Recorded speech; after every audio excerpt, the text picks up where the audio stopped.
저희 분석 심리학에서는 그 꿈을 중요한 어떤 무의식을 이해하는 자료로 쓰지 않습니까?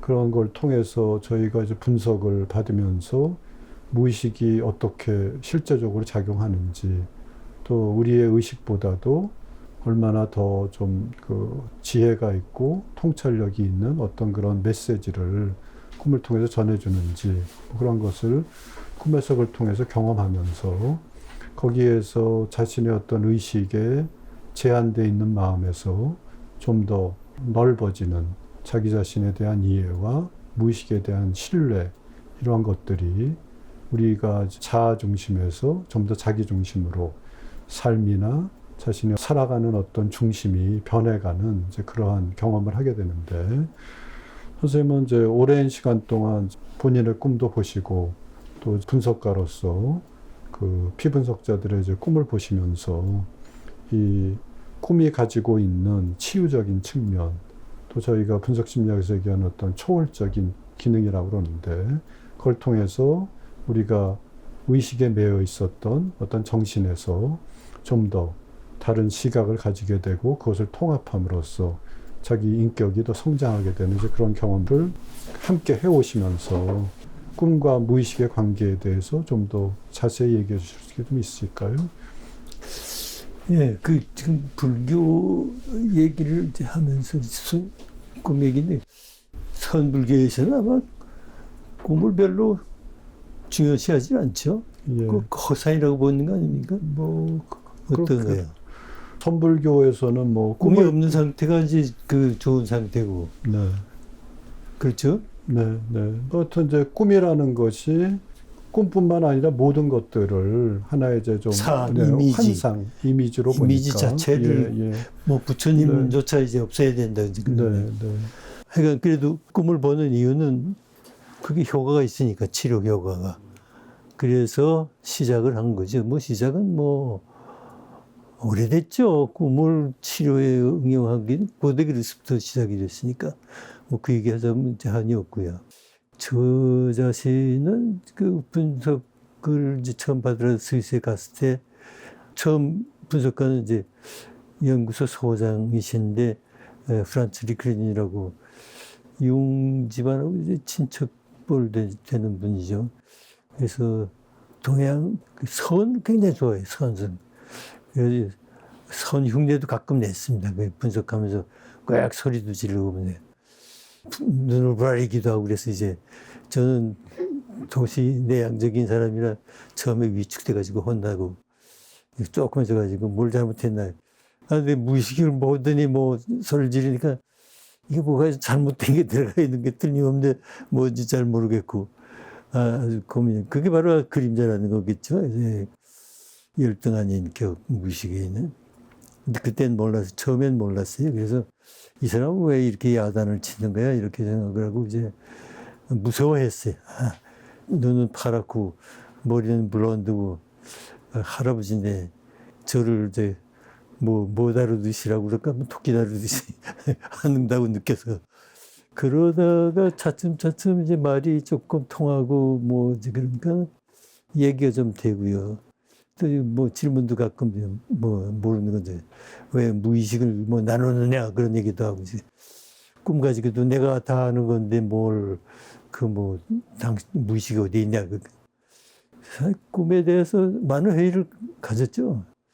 근데 그래서 이제 경험이 필요하다는 게, 그게 계속 300시간을 해야 되는데 150시간을 해도 그렇게 마음에 와닿지 않는 거예요. 이게 정말 무슨 뜻이 있고 뭐 있다고, 그런데 내 속에 좋지 않은 게 있다는 건 아주 굉장히 예민하게 이제 반응을 하면서 회의를 가진 거죠. 해석을 했는데 그게 맞는가 뭐 그런 식이지. 그러다가 이제 폰 프란츠를 만났어요. 그래서 했는데 첫 시간부터 뭐 아주 딱 그냥 그 여성 분석가를 만날 때 꿀 수 있는 그런 종류의 꿈이었던 것 같아요. 자세하게 기억이 안 나는데. 그래가지고 직접적으로 뭐 그 얘기를 하는 거예요. 그래서 그냥 정신이 바짝 들었죠. 그러고는 쭉 이제 분석을 해가는 가운데 그 폰 프란츠는요, 그 융의 수제자라고 부르는 이유는 융한테 분석을 직접 오랫동안 받은 사람이에요. 그 학생 때 융하고 같이 이제 알케미 그 책을 읽었는데 이 사람이 언어학을 공부한 사람이기 때문에 라틴어를 잘했어요. 그래서 융이 그 프란츠스로 라틴어로 된 연금술서를 번역을 시키고 그 대신 분석을 해주마. 그래서 둘이 이제 계약을 해가지고 잘 하다가 나중에는 이제 융도 좀 공부가 돼가지고 이제 라틴어 그걸 안 하게 됐고 이제 정식으로 이제 그런 관계여서 뭐 제가 보기엔 수제자라고 능히 또 당시 학생들도 다 그렇게 융의 레인카네이션 그래가지고 그 사람 강의는 뭐 인산인해로 있었고 지금 저희가 융연구원에서 대부분 다 이제 번역해서 지금 출판을 하고 있는데 아주 큰 기여를 했죠. 제가 그 보고서 그 감동했다고 그럴까 좋게 본 것은 뭐냐면 많은 제자들 가운데에서 스승을 생각할 사람이에요. 그래서 융이 하다가 남은 것을 이어받아서 계속 발전을 시킨 그래가지고 자기 독자적인 그 영역도 개발을 하고 이제 그랬는데 그 태도를 대부분은 융을 거부하지 융 얘기를 안 하죠. 내가 처음 한 것처럼 쫙 이제 얘기를 하는데 이 사람은 꼭 융을 얘기를 해서 융이 언제 이런 힌트를 줘서 내가 이걸 시작해 그런 얘기를 쭉 해요. 그런 의미에서 아주 융에 충실한 융분 심리학을 계승 발전한 사람 이렇게 보는 건데 이 사람은 강의도 멋있게 잘하지만은 좋은 교육자예요. 그런 의미에서 좋은 교육자. 분석가로서도 교육자적인 그 재질이 있어야 되는데 좋은 교육자예요. 그래서 저한테 아주 잘 맞았어요. 그래서 그 자기 꿈도 얘기해가면서 꿈의 의미를 아주 쉽고도 명확하게 해석을 해주는 거예요. 이 리그린 박사는 직관형이기 때문에 콩짝쭉 뛰죠. 그래서 뭐 한참 생각해야지 거기 도달을 해. 그런 차이가 있어요. 그래서 그분도 사실은 따뜻한 사람. 내가 이제 투사를 해가지고 많이 무섭다고 그러고 이제 생각을 하는데 나중에 아주 관계가 참 좋아졌습니다. 예, 그래서 이제 이 폰 프란츠가 이제 죽전을 맡아가지고 분석을 했고 그 뒤에 오는 사람들도 이제 제가 부탁을 해서 그 사람들을 이제 하라고. 왜냐하면 이 사람이야말로 융의 사상을 정수를 가르쳐주고 있는 사람이다. 이렇게 내가 확신했기 때문에. 그런데 에피소드를 얘기하라고 그러는데 그 하나만 얘기를 하면요. 전이 역전이 프로이드 학파에서 굉장히 엄격하게 따지죠. 융학파는 그 점에서 상당히 느슨해. 예, 그래서 이제 이 피분석자가 분석자에 대해서 가령 이제 가족의 한 사람처럼 이렇게 친근감을 느낀다든가 뭐 그렇게 될 때에는 트랜스퍼런스 그 감정이 치료자에게 트랜스퍼 됐다 그래가지고 그걸 굉장히 중요하게 생각을 해서 거기에 대해서 이제 서로 얘기를 나누고 그게 허황하게 투사가 되지 않도록 이제 생각을 한 과정을 이제 밟게 되는데 그런 게 나하고의 관계에서 생겼다고 본 거죠. 꿈에도 나올 수가 있고 뭐 말로 한 일은 없지만 꿈에서 이렇게 마치 무슨 이성 비슷한 감정이 이제 있었겠죠. 뭐 그런 게 있을 때 어떻게 이것을 다뤘나 보면은 나중에 그 분석 시간에 얘기를 해요. 내가 당신의 우리 관계를 한번 주역에 물어봤다고. 그 주역을. 그래서 결과는 무슨 괴가 나온지 안 되네요. 태가 나와요. 태괴. 그게 몇 번째 괴인지 모르겠는데 하여간 그게 평화죠. 평화. 그렇다고 아주 굉장히 기뻐했어요. 그래서 그 이후에는 그렇게 뭐 격이 없이 긍지한 거지. 격이 없이. 뭐 그렇게 그런 아무런 무슨 환상이나 뭐 이런 거 없어요. 처음에는 뭐 강의에서 이제 강단에서 강의하면은 그 후광이 비치는 것 같았거든요. 그런데 그런 것도 뭐 그냥 친근한 우정처럼 됐죠. 그 뒤에 이제 수료한 뒤에 다 끝난 다음에 수료하기 전이군요. 근데 제가 무슨 꿈을 꿨어요. 그래서 이제 꿈속에서 샤머니즘 그 행진을 하는데 한국에서 하얀 옷 입은 사람 맨 앞에서 이제 그래서 이제 굴렁쇠를 돌리면서 갔어요. 근데 굴렁쇠는 철판인데 철판에 뭐가 그려져 있는 순양 양, 순양이 그려져 있어요. 그래서 그걸 이제 굴리면서 가고 그 뒤에 사람들이 이렇게 쭉 따라오고 이렇게 그런 꿈을 꿨어요. 그러고 나서 얼마 안 쳐서 크리스마스 때인데 내가 당신을 위해서 뭔가 준비하고 있는 게 있다고. 그래서 뭔지 궁금해서 기다리고 있더니 한참 있다가 선물을 가져왔는데 그게 양이에요, 양. 은으로 만든 양을 선물로 줬어요. 그래서 이제 고맙게 받았죠. 근데 그 양 모양은 제 꿈에서 본 양하고 달라. 그게 아주 잘 돼 있어. 아주 조각도 돼 있고, 뭐 수식으로. 근데 꿈에서 보고 아주 단순한 음각이에요. 그네 그리라고 그릴 수가 있는데, 순양. 해석을 또 많이 해봤죠. 그때 해받았고, 그런데. 그런 관계, 그리고 이제 늘 뭐라 그랬냐면, 우리 서양인은 동양인의 도자기점에 들어간 코끼리 같다. 그래서 몸을 어떻게 움직여야 될지 모르는 상태다. 내가 그랬다. 그러면서 이거는 신뢰다.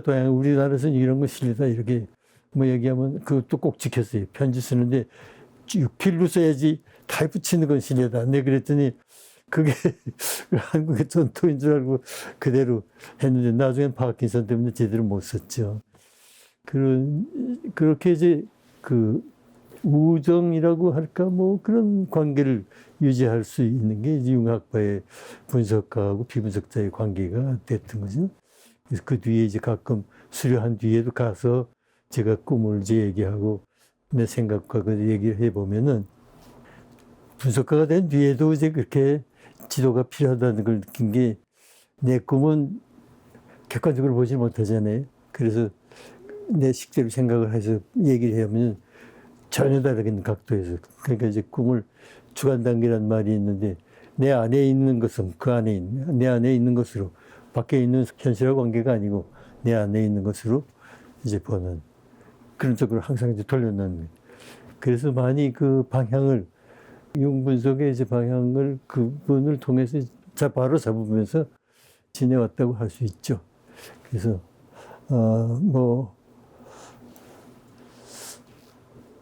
그 정도 에피소드. 네. 근데 선생님 이제 살아오시면서 우리가 흔히 큰 꿈이라고 그러잖아요. 뭔가 어떤 꿈을 통해서 뭔가 더 좀 깊은 통찰을 얻게 되는 그런 꿈들이 있는데 혹시 그런 면에서 정말 나에게는 이것이 좀 깊은 통찰을 얻게 된 소중한 꿈이다 하는 거 좀 소개해 주실 수 있으실까요? 글쎄 그게 이제 융 보면은 아주 멋있는 꿈이 많아요. 해상 꿈 그리고 사상을 제가 번역을 했는데 온통 꿈이죠. 저는 그런 은혜를 못 입은 것 같아요. 드라마틱한, 물론 드라마틱하죠. 근데 모든 꿈이 그렇지만은 악몽도 많고요. 그게 멋있는 필레몬이니 이런 그런 이미지. 우리 비분석자보다 못해요. 비분석자는 아주 멋있는 꿈들을 잘 꾸거든요. 근데 조심해야 되는 게 멋있는 꿈을 꾸는 건 위험한 거예요. 정신적인 위기에 처했을 때 나오는 거지. 그냥 꿈대로 현실이 그런 게 아닌 거죠. 꿈은 의식을 보상하기 때문에 아주 행복한 순간에 악몽을 꾸요. 그래서 저도 이제 그런 경험들을 많이 하는데, 아까 이제 말씀드린 굴렁쇠.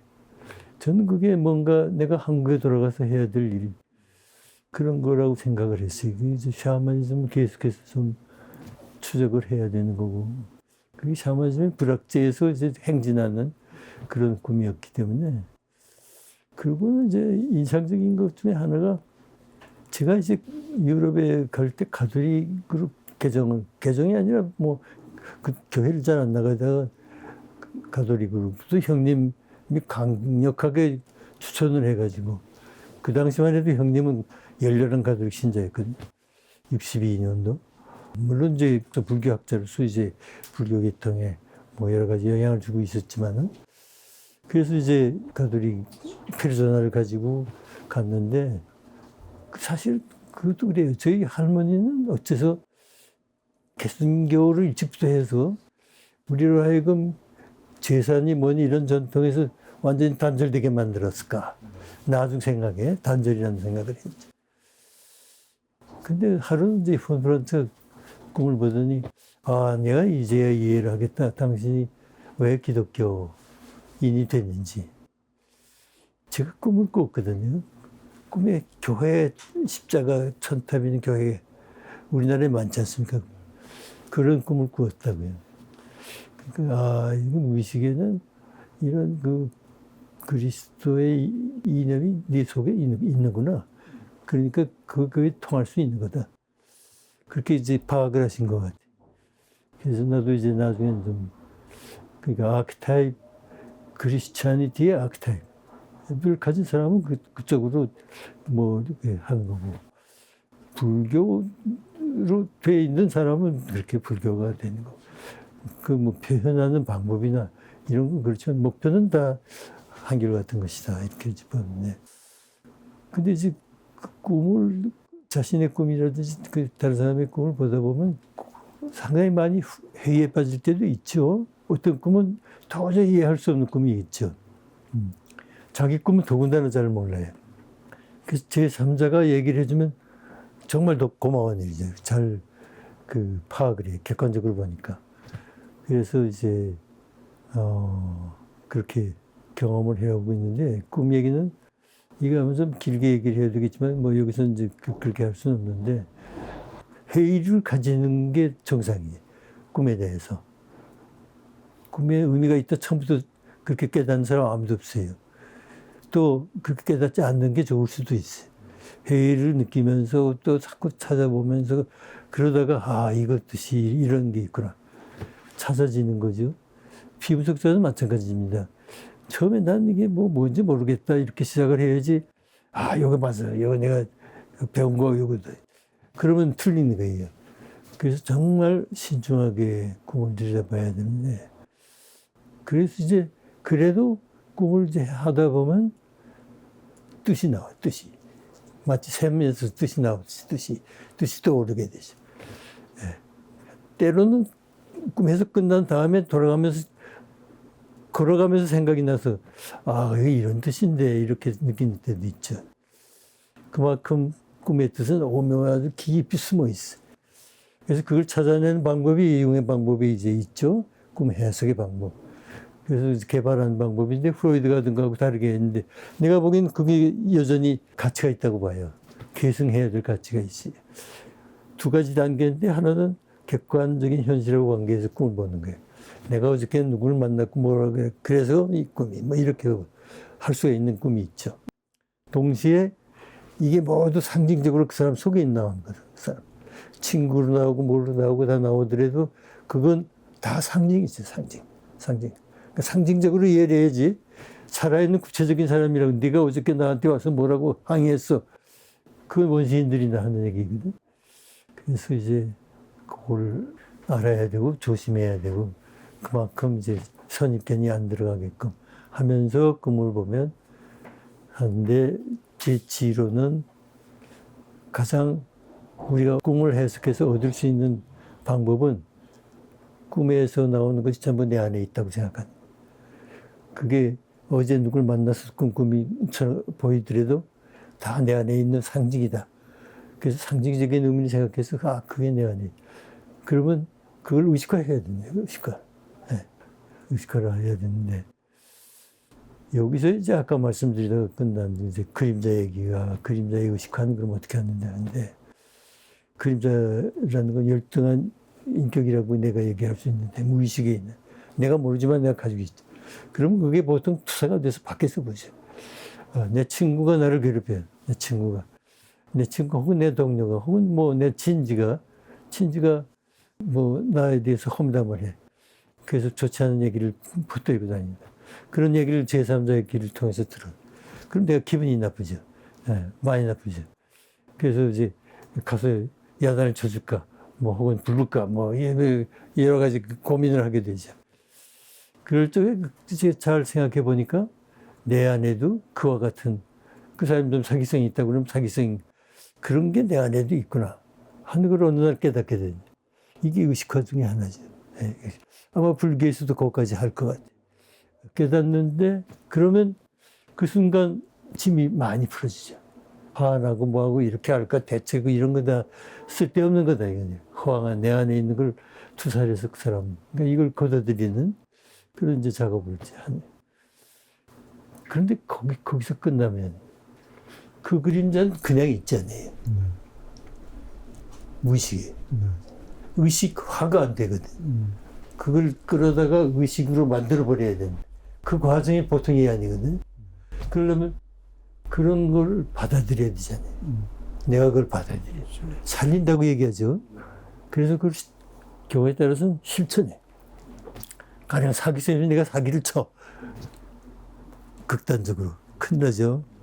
그래서 그걸 어떻게 하느냐, 뭐 어쩌고 뭐 이제 비음속자들 그 얘기를 꺼내놓으면 또 아예 그걸로 됐다 이제 내 속에도 있으니까 용서하마 요만큼은 뭐 그러고 끝나질 않아요. 괴로워요 내 계속해서. 그 괴롭다는 건 그만큼 의식화를 좀 제대로 하라. 그래서 이제 뭐 별의별 게 많죠. 뭐 사치스러운 게 그림자인 경우도 있고 뭐 그럼 사치를 좀 하라고 그러는 거죠. 근데 마음을 그렇게 먹으면 의식의 마음을 그럼 그 다음에 이제 행동을 가려 한다고 그래도 의식적으로 하는 건 절대로 윤리적으로 큰 문제가 될 만한 도둑질을 하거나 사기꾼 노릇을 하거나 그렇게 되지를 않아. 그러나 그럼으로써 안에 있는 그 그림자에 있던 에너지가 많이 밖으로 나가죠. 그래서 나를 거기 사로잡을 정도의 영향을 안 주게 되는 거예요. 그리고 내 의식이 조금 넓어지. 내 의식이 조금 더 외향화되거나 내 의식이 조금 사기라는 건 안 좋은 거지만 뭐라 그럴까요? 선의의 사기? 선의의 거짓말? 뭐 이런 거는 필요하죠. 때에 따라서. 뭐 공포감에 떨고 있는 사람한테 공포스러운 얘기를 하면 안 되는 거짓말할 필요가 있죠.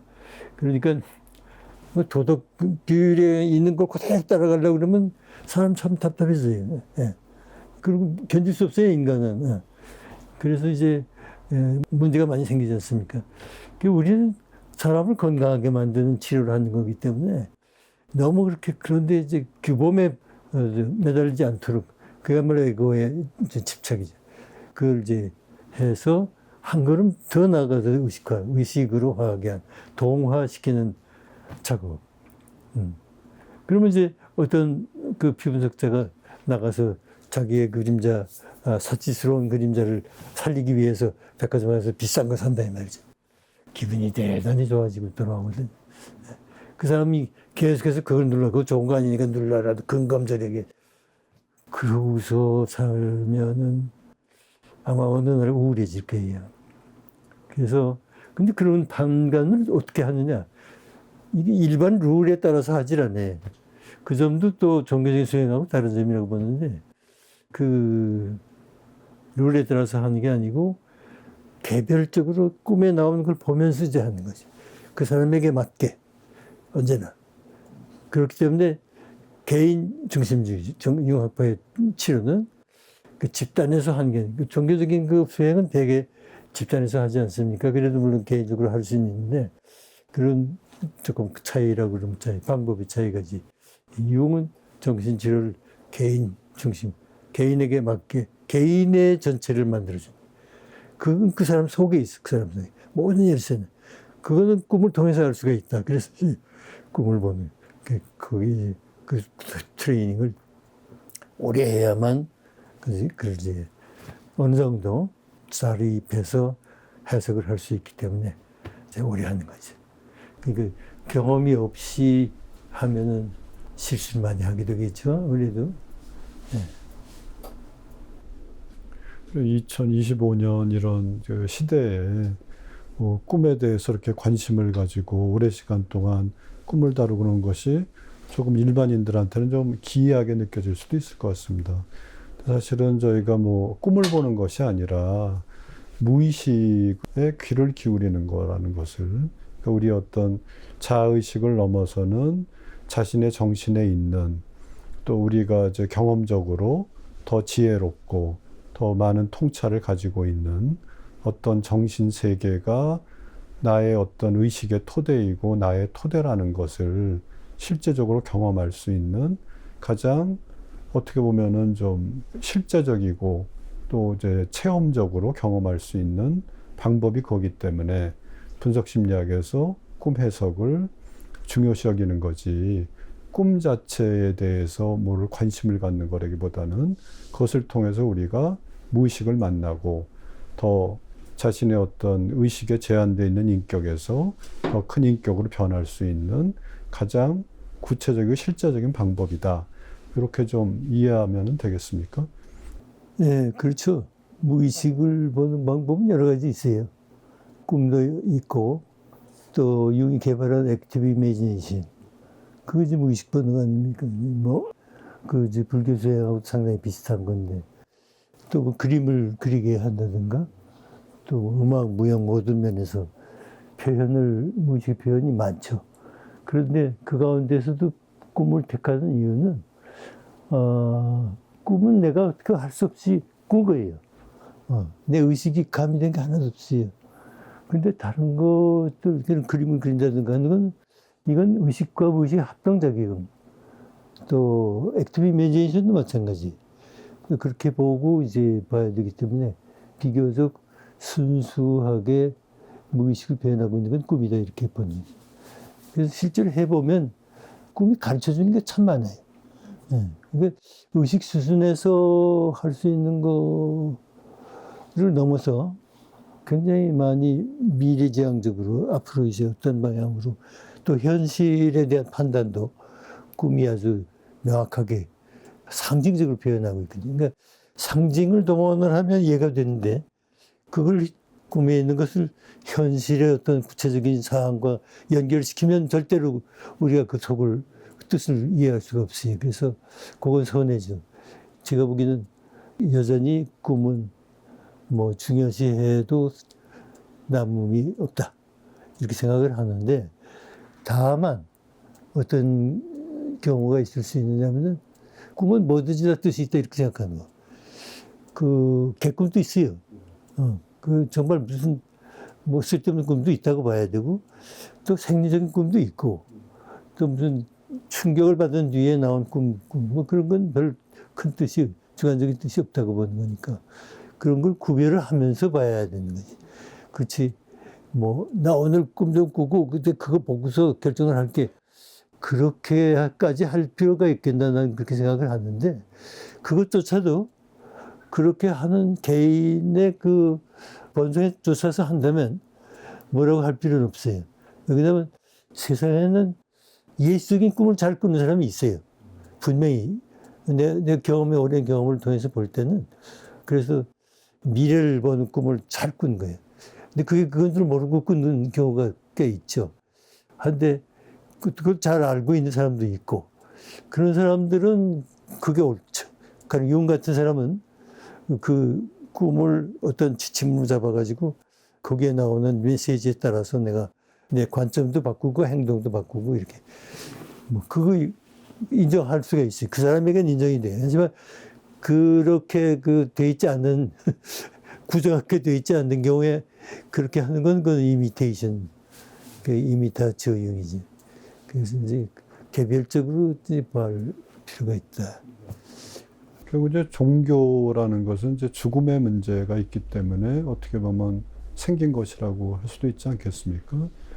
인간들이 이제 죽음이라는 피할 수 없는 한계에 부딪혔을 때 이제 그것에서 오는 어떤 뭐 갈등, 두려움 또는 뭐 고통을 좀 해결하기 위한 시도가 종교라고 볼 수도 있을 것 같습니다. 불교에서 생로병사가 아주 중요한 이제 기본적인 이제 고통으로 나오죠. 네, 사고라고 그래서. 근데 이제 부처님은 생로병사를 벗어났다라고 말씀을 하셨어요. 근데 그럼에도 불구하고 뭐 돌아가셨죠. 육신의 몸으로는요. 그래서 우리가 분석 심리학에서도 뭐 죽음과 부활의 문제, 또 어떤 거듭남의 어떤 심리적인 그런 어떤 그 상징들, 뭐 그런 것들이 인격의 변화에 있어서 굉장히 중요한 하나의 상징으로 이제 꿈에서도 나타나고 뭐 그렇게 나타나고 있는데, 그러한 면에서 선생님은 분석 심리학적으로 죽음이라는 것을 어떻게 이해하고 계신지 그거에 대해서 좀 말씀해 주셨으면 감사하겠습니다. 예, 그 문제를 깊이 다룬 게 이제 폰 프란츠의 죽음과 꿈 책이죠. 죽음에 임박한 사람들의 꿈을 이제 모아서 해석을 하면서 죽음 이후의 삶, 뭐 죽음 그 자체 심리학적인 의미를 이제 얘기를 한 책이 육연구원에서 번역돼서 나왔습니다. 지금 시중에 폰 프란츠 저서로 꿈과 죽음인지 죽음과 꿈인지 하여간 지금 나와 있고요. 또 융 자신도 뭐 죽음 이후에 그 세계에 대해서 그 회상, 야훼가 이제 기술한 회상에 또 죽음 뒤의 삶이라고 지금 나와 있고요. 결국은 무슨 두 분 생각은 영원한 것이 남는다. 이제 그런 얘기 같아요. 그게 뭔지는 모르지만 죽음은 가만 보면 꿈을 보면 이제 의식이 죽었지 의식 너머의 무의식은 영원히 계속된다. 는 것을 발견을 했어요. 꿈에서. 죽음은 꼭 블랙홀에 잠시 들어가 있어서 보이지 않게 되는 것. 다른 차원의 세계에 들어가서. 그렇게 이제 얘기를 하죠.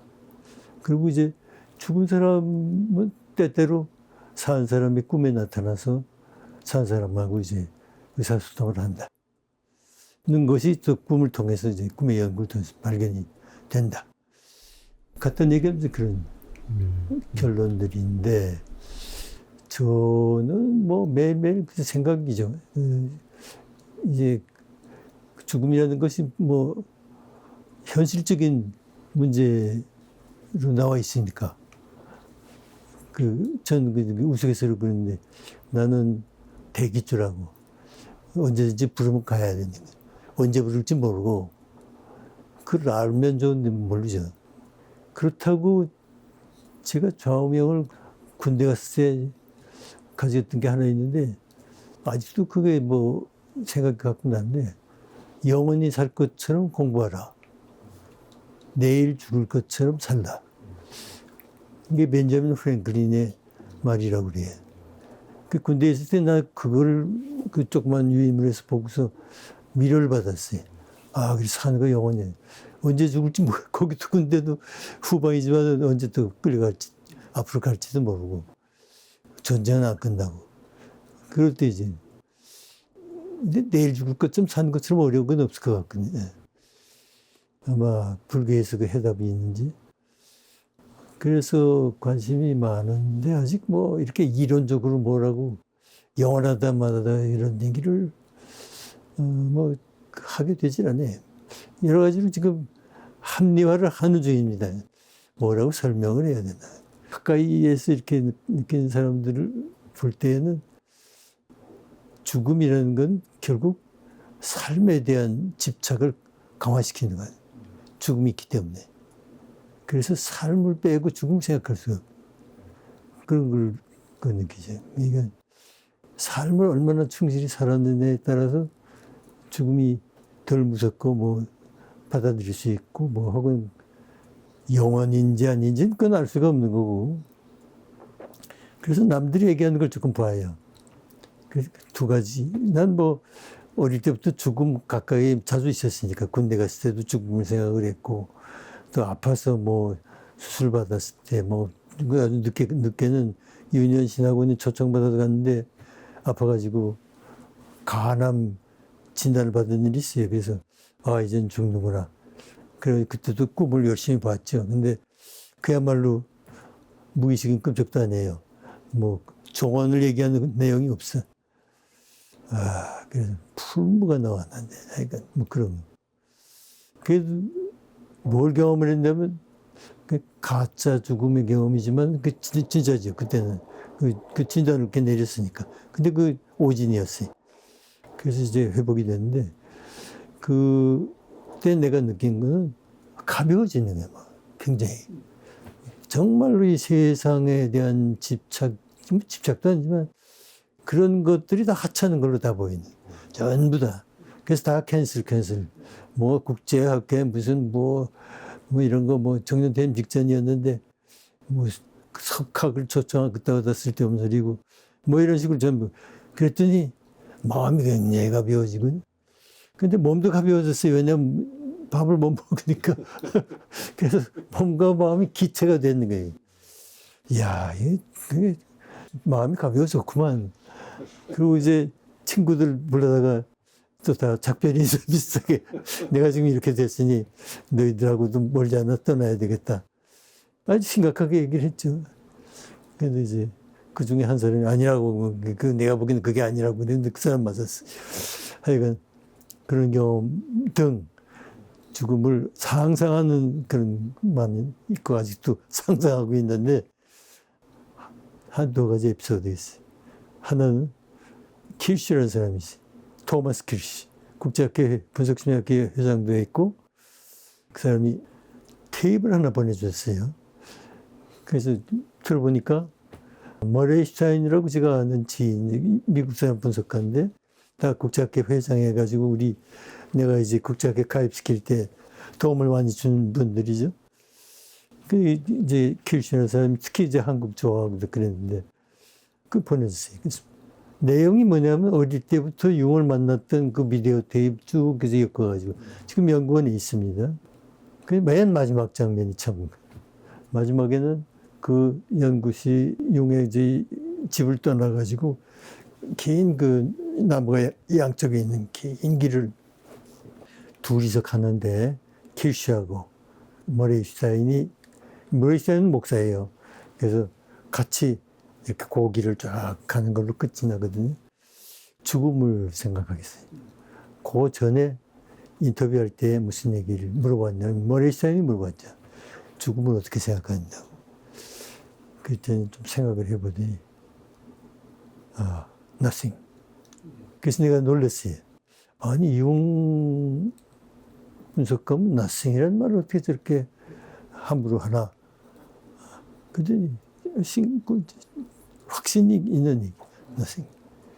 그 사람 의사잖아요. 정신과 의사거든요. 그러니까 죽음 많이 봤죠. 그래서 죽음 뒤에 뭐가 남겠느냐 그 생각을 한 거예요. 또 하나 얘는 형님이지 이기영 박사하고 이제 죽음 얘기를 할 기회가 있었어요. 그래서 또 물어봤죠. 죽음을 불교에서는 어떻게 생각을 하나? 그랬더니 가만히 생각해보더니 없어. 아무도 없어. 뭐가 있니 죽음 뒤에? 돌아가시고 나서도 그렇게 생각했는지 난 그건 잘 모르겠어. 그러지 않았을 거예요 아마. 이거 살아있어야 되는 애가 뭐야. 이것도 하고 저것도 하고 해야 되는데. 그래서 돌아가셨죠.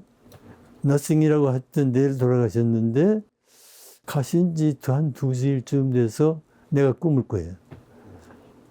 영천이라는 게 넉영천입니다. 샘이에요. 그게 무슨 샘이 있는 것 같고 거기 화장터가 있었어요 옛날에. 그 고개예요. 서대문 밖에. 그래서 거기 언덕을 쭉 내려오는 거예요. 이렇게. 그래서 난 이쪽에 있고. 그래서 아주 길에서 반갑게 악수를 했죠. 이렇게 좀 가끔 만나야지. 그러면서 돌아가신 거 알고 지금 오셨다고 생각하고 악수한 거예요. 그러게 또 만나서 아주 즐거웠어요. 근데 그 내 조카님들은 난 왜 그런 꿈 안 꿨냐고 그러더라고요. 근데 그때 사람 봐가면서 그 친척은 안 들어 충격받을까 봐. 그러니까 죽음 뒤의 삶을 믿는 사람한테 그게 나오는 건 말이죠. 그게 또 하나 경험이거든. 뭐 또 하나 비슷한 예를 들면 폰 프란츠가 죽음 얘기라고 난 몸이 약해지고 어쩌고 그런 얘기하고 그 무슨 말씀이냐고 오래 살아야지 뭐 했더니 걱정할 거 없어 내가 죽은 뒤에 당신 꿈에 나올 테니까. 근데 돌아가신 뒤에 얼마 만에 한 번 나왔어요. 한 2번인가 나와서 뭐 열심히 또 뭐 하고 물론 나중한 단계로 봐야지 그와 직접 관계가 있을지 없지는 모르는데 그런 걸로 봐서 융이 얘기한 이제 꿈의 해석에도 폰프란츠가 이제 몇 개인가, 7개인가 몇 개 꿈을 가지고 와서 객관 단계에서 할 수 있는 거고 주관 단계를 골라달라고 융한테 얘기했는데, 그건 뭐냐면 내용이 죽은 사람이 나온 거예요. 이게 죽은 사람이 직접 왔다고 봐야 되나? 아니면은 그 죽은 사람으로 나타난 컴플렉스를 얘기하는 거나, 주관 단계를. 그럴 때 그걸 나눠줬대요. 요거는 객관 단계에서 볼 수. 요건 죽은 사람이 돌아가다 간 거다. 이건 아니다. 폰프란츠가 생각한 건 똑같아. 일치가 됐대. 그래서 이제 기뻤다고 그랬는데, 그것도 융이 벌써, 융은 뭐 자주 그런 얘기를 했어요. 죽은 사람하고 교류를 할 수 있는 걸로, 존재를. 그래서 꿈에 나와가지고 뭐 몰랐던 비밀 얘기해 주기도 하고 무슨 그런 사례들을 직접 경험한 거를 이제 그 회상 보면 거기 또 나오고 폰프란츠의 융에 대한 책과도 이제 나와요. 그래서 아직 그 생각하고 있는 중에 결국은 뭐라고 레셔널라이즈 하느냐. 나는 이제 뭔가 의미가 있어야 돼요. 제가 군대 있을 때에도 어디 일선에 나가게 된 직전인데, 뭐 의미가, 이제 가면 죽을지 모르는데, 뭐 그 개죽음을 하는 것도 아니고, 뭔가 무엇을 위해서 죽는지 알고야겠다 생각을 했어요.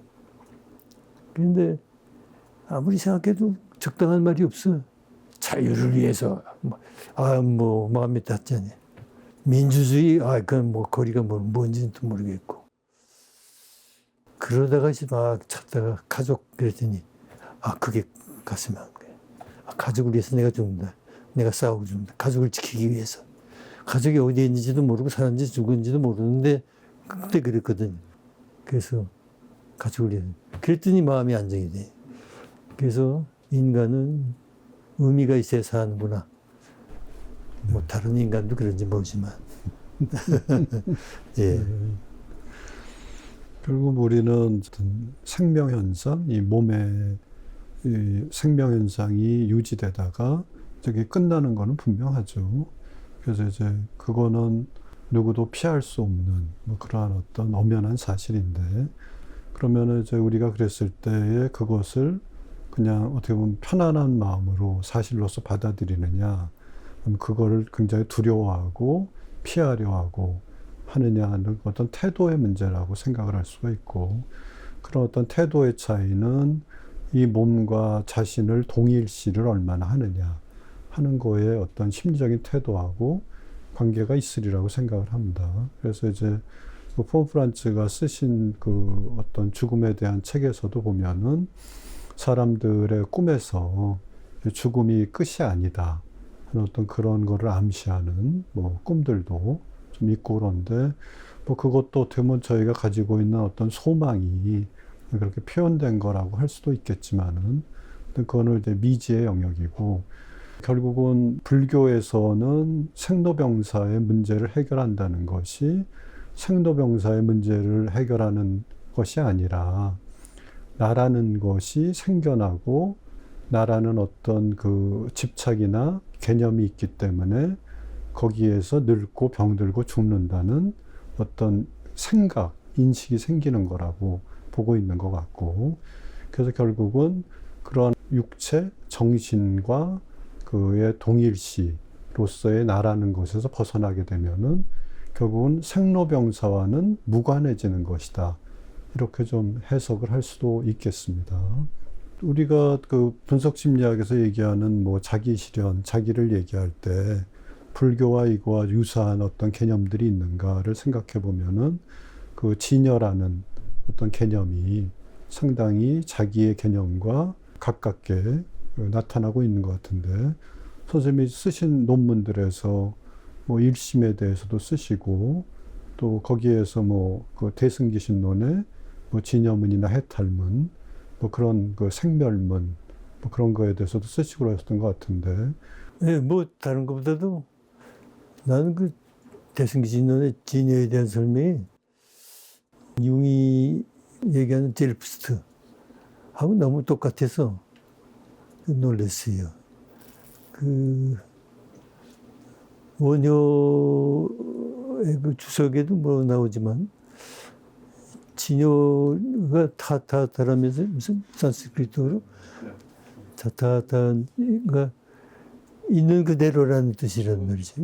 그대로 아이가 있는 그대로 진실로 여여한 것 이렇게 해서. 근데 그게 젤프스하고 꼭 같다는 말이죠. 융도 그 용어를 만들 때 많이 고심을 많이 해요. 그래서 자기가 발견한 거에 적당한 표현을 하려고 애를 쓰고 또 그런 얘기를 했어요. 젤프스라는 걸. 젤프스 내가 신이라고 부를 수도 있는데 그거는 안 맞는 것 같다. 심리학적인 용어로서는 젤프스라고 해야 되겠다. 그 젤프스인데 젤프스를 번역을 이제 자기라고 하니까 그렇지 이게 결코 인간적인 개인적인 게 아니에요. 그 자체란 말이거든요. 그야말로 있는 그대로지. 그 자체. 그러니까 사람은 태어날 때 있는 그 자체의 능력을 다 가지고 나왔는데 있는 그 자체가 뭔지 모르고서 딴 방향 잡고 가다가 다시 돌아오고 돌아와야 된다는 게 이제 귀일심원인 일심으로 돌아오는 거. 일심의 원으로 돌아오는 근원으로. 그 아까 말씀하셨지만. 그래서 이제 진여는 그런 의미에서 또 근데 이건 한 번도 자기가 그거 보고 베꼈다는 얘기는 안 하지. 왜냐면 자기가 발견한 거니까. 그래서 거기다 이름을 붙인 거니까. 사실 근데 어쩌면 그렇게 똑같은 얘기를 현대 심리학에서 하고 전통적으로 내려온 불교에서 하고 있었고 재미있다고 보는 거죠. 그러니까 이 학설이 아키타입이다. 그런 얘기를 이제 가끔 하지. 융 학설은 아키타입이 이게 변하지 않네. 아마 수백 년 내려갈 거 그대로. 그 말을 뭐라고 표현하든 그건 뭐 모르지만. 그 다음에 이제 그 일심 이문에서는 뭐를 뭐 발견이라 무섭지만은 공감을 했냐면은 일심이 이문이라는 거죠. 뭘 연상했냐면 기독교에서의 그 선과 악의 문제. 이게 보면은 절대선이거든요. 그 악은 마귀로 떼버렸어요. 절대자에 속하지 않는 거예요. 그러면 내쫓겨가지고 타락해서 지상으로 떨어져 나온 천사니까 마귀에다가 집어넣어. 절대선. 그리고 악은 별로 대수롭지 않는 걸로 이제 취급을 해서 융이 이제 비판을 했는데 이런 분리, 절대선. 이것이 이제 전체성하고 어긋나는 거지. 이 전체가 되려면 그림자가 들어가야 전체가. 좋은 것만 있으면 전체가 아니야. 그러니까 소위 세상에서 나쁘다 그러는 것도 들어가야 돼. 예. 그게 한데 어울려서 전체 통일이 되면 그게 창조적인 기능을 발휘할 수 있는데 그게 따로따로 놀면 아주 안 좋은 결과를 이제 혼란을 일으키고 해를 일으키고 그런 거죠. 그러니까 시대의 그 변화나 한 개인의 변화 또 시대의 구원이나 한 개인의 구원이 결국은 같은 원으로 상징적으로 보면 통할 수가 있는. 그래서 일심 하나인 마음 융이 이제 자주 게야 아이네가이스 이렇게 이제 언급을 많이 했어요. 전체 정신이라는 거죠. 하나인 마음. 근데 그 전체 정신에 생멸문과 진여문이 둘인가 하면 하나인가 하면 또 그게 아니고 둘이다. 이런 논법은 이제 불교에서 자주 쓰시는 것 같은데, 그게 이제 전체를 표현할 때 쓰는 말이죠. 융 쪽에서는 이제 이것 아니면 저것, 이게 아니고 이것이기도 하고 저것이기도 하다. 이런 표현을 이제 많이 쓰죠. 그 전체를 보는 논법이다, 이제 볼 수 있는. 그래서 그 제가 얻은 거라고 이게 불교가 이렇게 기독교처럼 선한 것만 이렇게 갈라져가지고 악하다고 하는 거 소위 절대악이 물론 있습니다. 그건 빼고 선하다고 하는 거, 악하다고 하는 거 이것을 분리시키지 않고 온 하나로 이제 하나. 그 노자의 도화나 마찬가지로 다 이제 합쳐서 전체 그런 상태. 그게 이제 중요하다는 얘기죠. 우리가 이제 결국은 인간이라는 인간을 어떤 대상으로 진지하게 살펴보고 탐구하고 그것에서 이제 우리가 얻어낸 여러 가지 이해들이기 때문에 결국은 불교와 분석 심리학의 이해가 공통되는 점이 많을 수밖에 없겠다 하는 생각이 들고, 다만 이제 서양의 전통과 동양의 전통에서의 차이점에서의 무엇에도 중점을 두는지, 좀 이제 그것을 설명하는 언어라든지 그런 것은 다를 수가 있지만은, 결국 그런 면에서 불교와 분석심리학은 만날 수밖에 없고, 이경 교수님이 말씀하신 같다는 말이 이제 그러한 것에서 결국은 분석심리학과 불교가 같은 것이 아니라 인간이 그렇다는 것이겠죠. 오랜 시간 동안 뭐 여러 가지 얘기를 나누고 선생님의 어떤 귀중한 말씀 많이 들었는데, 마치기 전에 좀 그래도 추가해서 이 얘기를 꼭 하고 싶은 게 있으시면은 말씀해 주시면 감사하겠습니다.